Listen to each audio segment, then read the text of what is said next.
முதலமைச்சர் விஜயின் முதல் வார அலப்பறைகள், மரண mass roast. Hello friends, welcome to the ultimate roast show. தமிழ்நாட்டுல இப்போ நிஜமாவே சர்க்கார் படத்தோட கிளைமாக்ஸ் நிஜமா நடந்தா எப்படி இருக்குமோ, அப்படி ஒரு மரண மாஸ் அரசியல் அரங்கேறிட்டு இருக்கு. ஆமாங்க, 60 வருஷ திராவிட அரசியல் பாரம்பரியத்த உடைச்சுட்டு, நம்ம தளபதி விஜய் இப்போ அதிகாரப்பூர்வமா தமிழ்நாட்டோட முதலமைச்சரா கோட்டையில உட்கார்ந்துட்டாரு. இத்தன வருஷமா டிவில உட்கார்ந்து சினிமா வேற, அரசியல் வேற தம்பி. இங்க வந்து ஜெயிக்கிறது சும்மா சாதாரண விஷயம் இல்ல. அப்படின்னு பில்டப் குடுத்த சீனியர். அரசியல்வாதிங்கள எல்லாம் பார்த்து, விஜய் சிம்பிளா ஒரு லுக் விட்டுட்டு, முதலமைச்சர் நாற்காலியில உட்கார்ந்துட்டாரு. உள்ள வந்த முதல் வாரத்துல, நம்ம புது முதலமைச்சர் பண்ணிய அதிரடிகளையும், அத பார்த்து எதிர்க்கட்சிகள் டிப்ரஷன் ஆகி சுத்துறதையும், இந்த ஆடியோவுல வச்சு செய்யப் போறோம். முதல்ல அந்த தேர்தல் ரிசல்ட் வந்த அன்னைக்கு நடந்த காமெடி சீன பார்ப்போம். டிவிகே 108 இடங்கள்ல வந்து நின்ன உடனே, எதிர்க்கட்சியோட ஐடி விங்ஸ் எல்லாம், ஆஹா! தலைவருக்கு இன்னும் 10 சீட் கம்மியா இருக்கு. மேஜிக் நம்பரான 118 தொட முடியாது. இனி நம்மகிட்ட மண்டியிட்டு தான் ஆகணும். அப்படின்னு பயங்கரமா மீம்ஸ் போட்டு பிரியாணி பார்சல் ஆர்டர் பண்ணி பயங்கரமா கொண்டாடுனாங்க. ஆனா, விஜய் அங்க தான் ஒரு அசல் கமர்ஷியல் படத்தோட இன்டர்வல் பிளாக்கே வச்சாரு.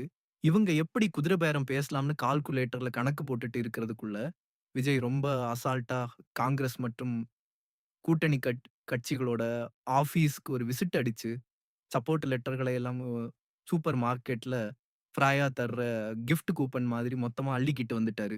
அது மட்டும் இல்லாம, சட்டமன்ற நம்பிக்கை வாக்கெடுப்புல அசத்தலா 144 எம்எல்ஏக்களோட ஓட்ட வாங்கி, எதிர்க்கட்சிகளுக்கு பிக் பாஸ் எவிக்ஷன் அதிர்ச்சிய குடுத்திருக்கிறாரு.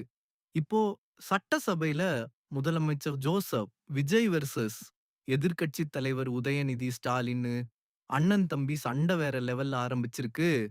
சரி, கோட்டையில கால் எடுத்து வச்ச உடனே நம்ம தளபதி சும்மா இருக்கல. பேனா புடிச்சு சடசடன்னு ஃபைல்கள்ல கையெழுத்து போட ஆரம்பிச்சுட்டாரு.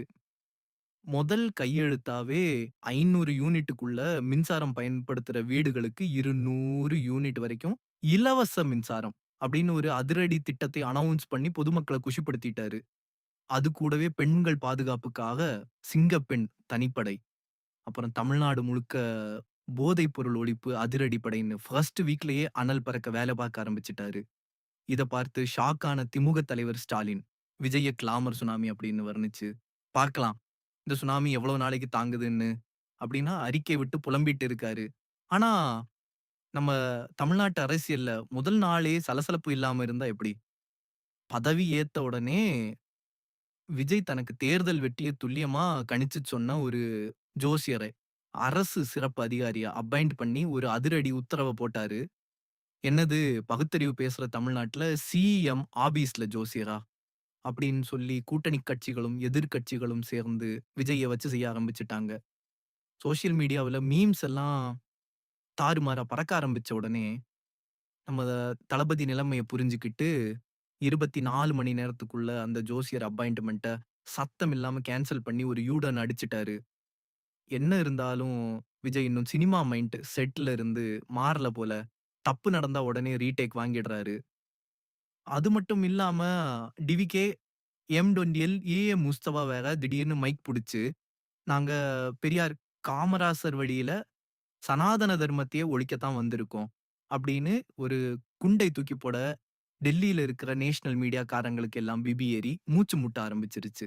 இத்தன மாசமா விஜய பார்த்து, அவரு பி டீம், ஆர்எஸ்எஸ் ஏஜென்ட் அப்படின்னு தொண்டை தண்ணி வத்த கத்துன நம்ம ஊர் எதிர்க்கட்சி ஐடி விங்குக்கு இப்போ என்ன பண்றதுன்னே தெரியல. அவசர அவசரமா தங்களோட பழைய ட்வீட்டுகளை எல்லாம் டெலீட் பண்ணிட்டு, புதுசா என்ன பொய் சொல்லலாம்னு உட்கார்ந்து யோசிச்சுட்டு இருக்காங்க. என்னதான் இருந்தாலும், முதலமைச்சராக பதவியேற்ற இந்த ஒரே வாரத்துல, ஒரு 3 மணி நேரம் விஜய் படத்துல இருக்கிறத விட, பயங்கரமான என்டர்டெயின்மென்ட், ஏகப்பட்ட ட்விஸ்ட், அப்புறம் எதிர்க்கட்சிகளோட கதறல் சத்தத்த விஜய் வரவழைச்சிருக்காரு. அவர் எல்லா தேர்தல் வாக்குறுதிகளையும் முழுசா நிறைவேத்துவாரா இல்லையாங்கிறதெல்லாம் அப்புறம் பார்ப்போம். ஆனா தற்போதைக்கு தமிழ்நாட்டு அரசியல் களம் ஒரு பக்கா காமெடி தியேட்டரா மாறி இருக்கிறது மட்டும் நிஜம். விஜயோட இந்த முதல் வார ரகளைய நீங்க எப்படி பார்க்குறீங்க? கமெண்ட்ல வந்து உங்க கருத்துக்கள கொட்டுங்க. இந்த ஆடியோ புடிச்சிருந்தா லைக் போடுங்க. ஊருக்கெல்லாம் ஷேர் பண்ணுங்க. மறக்காம சப்ஸ்கிரைப் பட்டன தட்டிட்டு போங்க. அடுத்த வீடியோல சந்திப்போம். Bye by.